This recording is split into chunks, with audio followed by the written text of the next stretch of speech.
we're going to get started, and I'm going to take you through our program to the Azores, which is, as I say, is a beautiful archipelago in the middle of the Atlantic Ocean, sort of a partway between the east coast of Canada and the west coast of Portugal. So first of all, a couple of words about Wheel and Anchor, because as I say, there are a lot of members, new people on the webinar today. What we're all about, if you haven't been on a webinar before, I mean, perhaps you've just joined and just started to get our newsletters. The whole idea of Wheel and Anchor is all about bringing travelers together, and specifically Canadian travelers. So we are a organization based out of Markham, so just outside of Toronto, and when I set this program up, and I've been putting together trips for Canadians for over 30 years, 33, in fact, as of this year, I realized a few years back that what makes travel fun and interesting and engaging is when you have people who are like-minded, who really want to experience the world at a pace that allows you to sort of stop and smell the roses, if I can use that cliche. And you know, what I found is that first of all, Canadians are a little bit different to other folks from other countries in terms of, you know, how they appreciate, how they're sensitive to cultural issues, how they like to explore and just be sort of soft-spoken, you know, travel with a soft touch. And when you travel with people like that, just as I came back from Africa, and, you know, we ran into people from all over other parts of the world. And anyway, I'm not going to go into my whole philosophy on that. I'll save that for another webinar or for maybe a newsletter report. But, you know, it is different. And it is different when you travel with Wheel and Anchor. And so we put this organization together specifically for travelers, specifically for Canadian travelers, and with a goal as well that people have a chance to become well-traveled. And when I say well-traveled, it's not about, you know, 10 countries in 14 days. It's not about ticking off a bucket list, although we all have our bucket list, but it's about coming away and having something that resonates with you about the place that you visited, the people that you've met, and the people that you've connected with as well, which is why we also put as a goal for Wheel and Anchor members is becoming well connected, because, you know, a lot of friendships and kinships have arisen out of travel with Wheel and Anchor. And so that is how we're different. So I'm very passionate about. I hope you get that sense, because that's the whole reason that we put this organization together and run the trips the way that we do. And again, I could talk for another hour on that topic, but let's move on because we're here to talk about the Azores. My core team, there's a whole bunch of us actually beyond our trip specialist team, which is Paula and Barb, who ordinarily would be on the webinar with me today, but because of the Victoria Day holiday, they are hopefully off enjoying their families somewhere. And so Paul and Barb will be the people who you will likely speak to when you first dial into our office if you have a question or if you would like to join us on one of our trips. And then there's a whole bunch of other people in the background that help me in putting together these amazing experiences. Today, we are going to take a little journey, a digital journey, as I like to call it, through the Azores. It's not going to take long. The whole webinar will be less than 25 minutes. And it'll give you a little bit of a taste of what our itinerary is, why it's designed the way it is, and it'll give you, as I say, some nice images about of the Azores. So before I get into the Azores, this program is actually part of 3 concurrent programs in Portugal. The first one being, in this case, this is the last one, because we do Porto and the Douro Valley, which is a separate webinar. In fact, will be coming up. We actually had that webinar 3 weeks ago. It was my last webinar before I was off in Africa.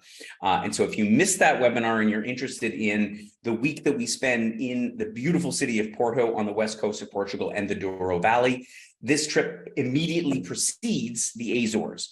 So in other words, you can do the Algarve, which is a webinar we're doing tomorrow, and then you can do Porto in the Douro Valley, and then you can do the Azores, and you'll have covered off a big chunk of Portugal. That's why we run these programs concurrently, because a lot of people like to do 1 or 2, or in some cases, all 3. So that webinar, you can find the link to the replay of that on our website if you go to the tour page and find Porto and the Douro Valley.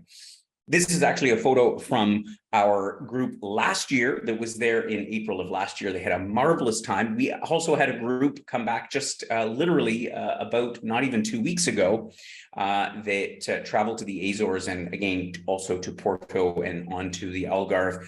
And you see a lot of smiling faces there. You get a sense this is about the average group size. Typically, we're going to the Azores with about 10 to 15 people.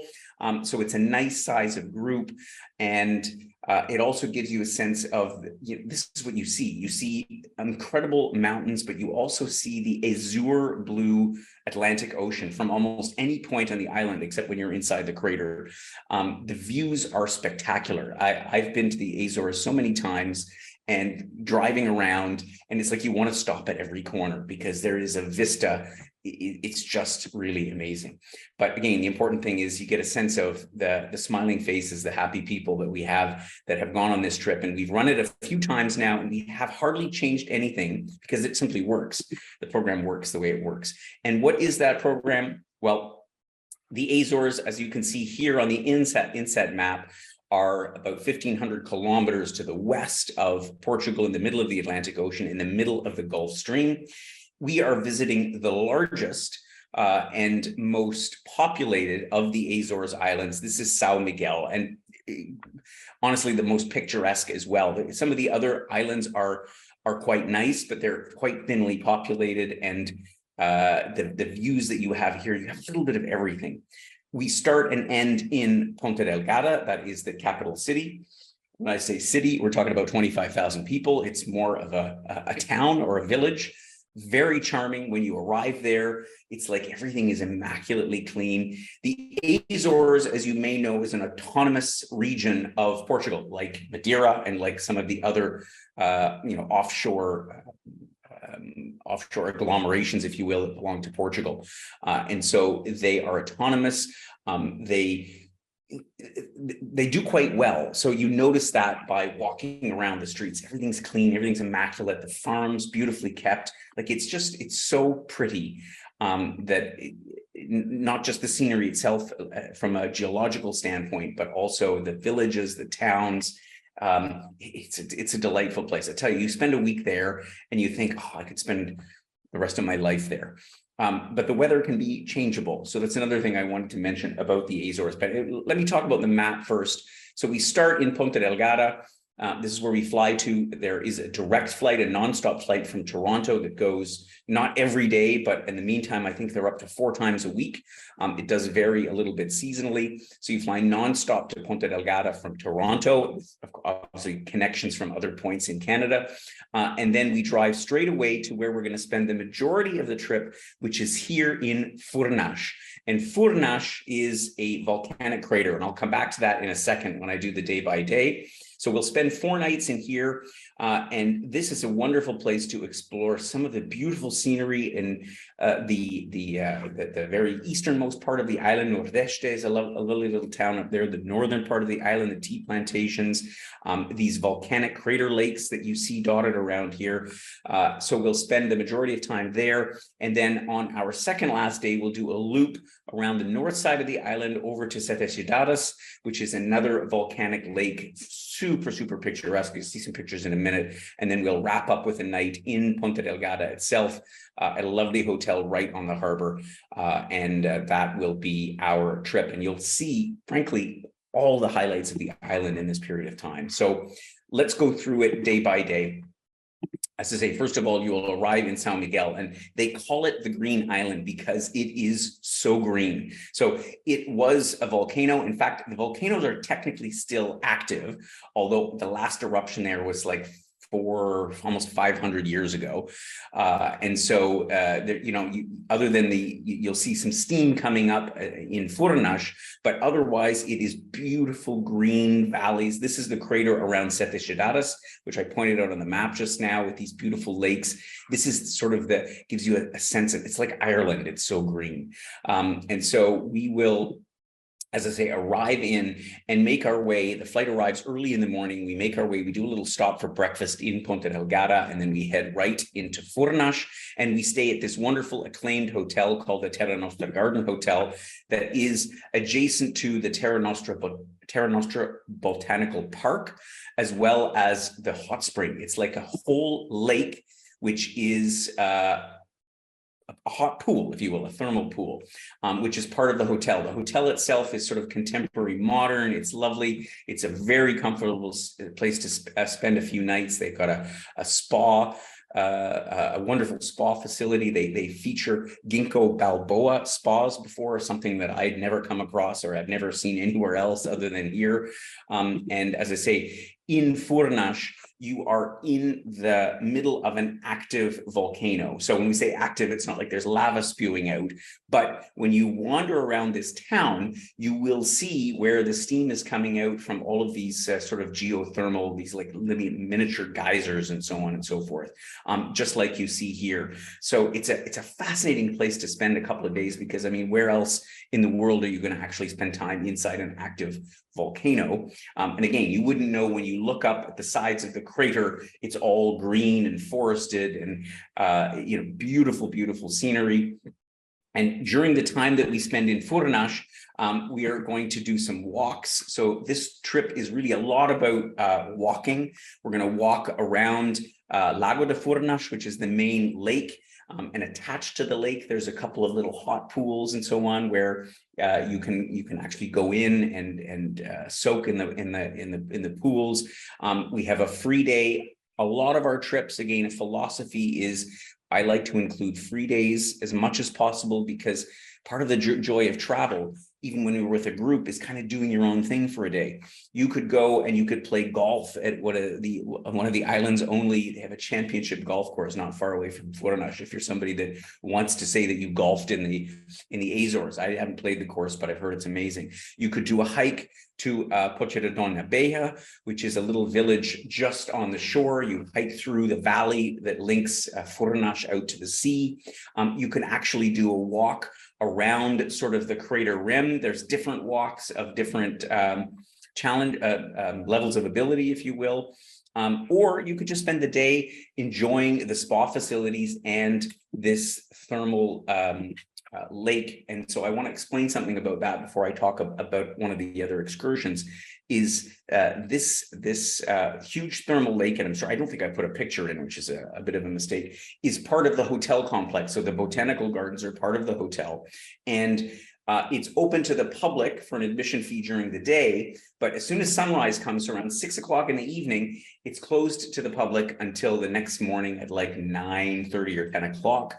And so the hotel guests have exclusive access. So for me, when I'm there, I love going in like 8 or 9 o'clock at night before bed. It's open. You can go in any time of day or night, and just soak in the pools before bed. It is bliss, I'll tell you. It's just amazing.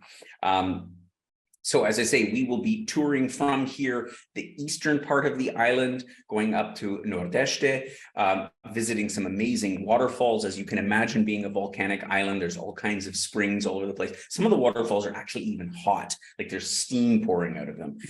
We're going to visit as well the Guarana tea plantation, which is on the north side of the island. The only tea plantation that actually exists in Europe is here in the Azores, because again, the climate allows for them to be able to grow tea. So it's totally, totally cool. You'll see, honestly, what you come to the Azores for is these incredible vistas. At each place that you'll stop, and I remember the last time I was there with a group, and thought, let's stop here, let's stop there. I mean, you literally want to stop every 5 minutes because there's another view, another vista. It's really amazing. This crater lake here called Lake Fogo, also not far from Furnas. We'll probably visit it either on the way in the morning that we arrive, or we'll stop there when we leave Furnas to head back to the west side of the island. And so I have actually hiked down to the side of this lake, and I've walked down to this little beach that you see here. On the free day, for example, for those that are interested, we can easily arrange for people to go up by a taxi. It's like a half an hour drive away from the hotel, and you can do a hike in this amazing crater lake. But I wanted to put this picture up and just talk about the weather for a second, because what's the weather like in the Azores? Why do we go at this time of the year? Well, the weather in the Azores is changeable. And I know this year, having talked to Valerie, our host, she was saying, it rained a little more this year than I think folks would have liked. Other times that we've been there, they've had like hardly any rain in the whole week. It's been sunshine. You just never know. And whether you travel to the Azores in the end of April, like we're going on this trip, whether you travel in July, whether you travel, I've been there, the second last time I was there in November, and I was swimming in the Atlantic Ocean. It was like 24 degrees. You just never know what you're going to get because of the nature of the climate in this part of the mid-Atlantic. But the other rule of thumb that the Azorians will tell you when you arrive is if you don't like the weather, just wait 20 minutes because it tends to blow through very quickly. So I know we've had circumstances, people land at the airport and think, oh my God, the weather's terrible and the fog's sucking, you can't see anything. And then literally by the time we get to Ponta Delgada, which is a 10-minute drive from the airport, all of a sudden clouds are gone and sun comes out. And so we try to, as much as possible, take advantage of the weather. And we have wonderful partners that we work with in São Miguel that, allow us, if it looks like it's really going to be a lousy weather on, for example, on the day that we're scheduled to do our tour around to Nordeste, then we might pull it forward and do it on the free day and then allow the free day for you to go and enjoy the spa facility. So we aren't beholden to a schedule. I mean, within reason, we try to do things to enable you to have the best experience that you can. So as I say, so the second last day of the trip, we're going to make this tour around the west side of the island and visit Sete Cidades, which is the two volcanic lakes that are slightly different colors, like blue and green. And the myth that goes along with that is that it's tears from the goddess that created the island of São Miguel, and that she wept these tears and they come out in different colors. Anyway, it's a crazy story, but nevertheless, the scenery is well worth it. On our last night, we will stay right here at the Marina Atlántico, which I love because it's right across the street from the harbor. In fact, there's a sea bathing area. It's like a swimming pool in the sea that is right across the street. And I encourage people to go in. You can see a picture of it here. You can, it's just actually to the right of the picture here. You can go across the street and swim in the Atlantic Ocean at almost any time of the year because the ocean temperature doesn't fluctuate all that much. It's not warm, but it's, probably on average between 18 to 22 degrees. So it's, it's quite comfortable. So it's a lovely place to spend the last night here. The hotel, again, we choose, pretty nice hotels to spend our time. On the last day, one of the things that you have to do, weather permitting, because I know that this year's trip, unfortunately, the weather didn't cooperate for whale watching, but we are hopeful that it will. What makes whale watching interesting in the Azores is that they have numerous species of whales that are almost always, certainly some of them transit through from the southern part of the Atlantic up to the north for the summertime and vice versa for the winter. But they have several species that are resident there all year round. And the other interesting thing about the Azores is that they have, because of course, back in the day, they used to hunt whales, and they have these observation posts in the hills above Ponta Delgada.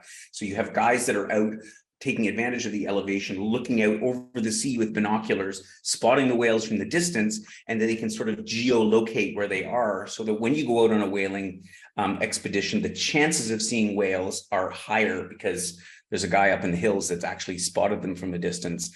And so you see almost for sure, you never know with nature, we never like to say there's no guarantees, but almost certainly you'll see dolphins, and there's different varieties of whales that one can visit, that one can view when on a trip from the Azores. And from there we'll head out, and as I say, this for next spring's trip will be the last stop. So it's from here, it goes back to Canada. And again, we did this on purpose because we had a number of members that said, oh, it would be so nice. They enjoyed the spa hotel so much to spend a few extra days in the Azores. And of course, that's always a possibility. You can tack on a few more days, either back in Furnas or in Ponta Delgada.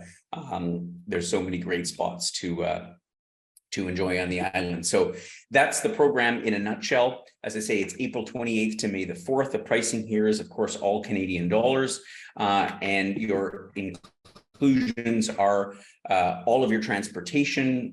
We have 6 nights, 5 nights in Furnas and 1 night in Ponta Delgada. We have wonderful partners, tour guides there in that are, we've got great feedback from our members having been to the Azores. And then we have typically either a lunch or a dinner each day. I know one of the special dinners that we do in Furnas is called cozido, which is a local specialty where they actually sink a pot of meat, beef, and pork and vegetables, and they sink it into the soil, and they cook the food using the geothermal heat from the hot springs and the geysers and so on that are under the ground in Furnas. Really, really cool. And of course, your host that will be there for the entire time that you're there in Ponta Delgada, and taxes and all the rest of that, all included in that. The only thing, of course, as with all of our trips, airfare we do separately so that we can set you up from wherever it is that you are flying from in Canada. And of course, insurance, which many of our members already have, but of course we can provide you with that as well. Typically, just to give you a sense for budgeting purposes of what you're looking at airfare wise, from Toronto, from the East Coast, again, they have a nonstop flight from Toronto. It's even been, I know this year, some people got the flight for less than $1,000, like $900 or something like that. Obviously adding on flights. I think that SATA, which is the airline, works together with WestJet. And so for a couple $100 more, you can have a connecting flight from other gateways in Canada. And the thing I'll note that is because a lot of our members, as I say, will do the Algarve and or Porto in the Douro Valley together with the Azores program. So if you fly and do one or more of the programs, the difference in airfare is almost negligible. Like it's not even, so it is kind of worthwhile. I know that some of our members don't have the time, but it's kind of worthwhile to do, 2 or more segments just to take advantage of not having to fly across the Atlantic. For those of you who book soon, so by the end of next month, we are able to offer our early booking bonus. And just a quick explanation to that, because this is becoming a philosophy we're following with many of our programs. The demand for travel is huge. The hotels are putting a lot of pressure on us to book and pay deposits basically right from the time that we book the rooms. So now, or we've obviously already booked the rooms, but we basically sort of put our foot down and said, well, we need something in return. And so we're able to negotiate a bit better of a deal. And in this case, we can give you a $250 early booking bonus if you sign up for the program before the end of June. And I know last year, this program was almost sold out within about a month of it being released. It's quite a popular one. So that's a little bit something for you guys. And now it's time for Q&A session. So if you have any questions about the Azores, I invite you now to put your questions in the chat box or in the Q&A box. Paula or Barb did not send me any questions from before, and I don't see any questions in the box. Maybe nobody has any questions. It must mean that I've done a good job. Good. Well, if no questions come in, then hopefully that means I've explained the program fully. But of course, if you do have a question at any time, you are welcome to drop an email to Paula or Barb if they don't know the answer right away. Oh yeah, here's a question. Heather asked about if we decide to do Porto first, how are the connecting flights arranged? So you can fly from Porto to Ponta Delgada directly. So typically what most people do, and again, there's a million ways to skin the cat when it comes to airfare. Most people will fly over using SATA if you're coming from Toronto. So flying Toronto, Ponta Delgada, connecting right to Porto, doing the Porto program, and then finishing it, coming back, doing a stopover for the Azores program, and then flying from there back to Canada. So that is that's how it works. And that's the most cost-effective way to do it. I know some members were like, I don't really want to fly via the Azores on the way to Europe. You could also buy a ticket directly to Porto Although depending on the schedule and the time of year, you may be able, I know that Air Transat used to fly from Toronto to Porto nonstop. So that may be an option. In any event, it can easily be done to best suit where it is that you're coming from. And as I say, there are direct flights between Ponta Delgada and Porto. So that makes things a lot easier. You don't have to fly through Lisbon.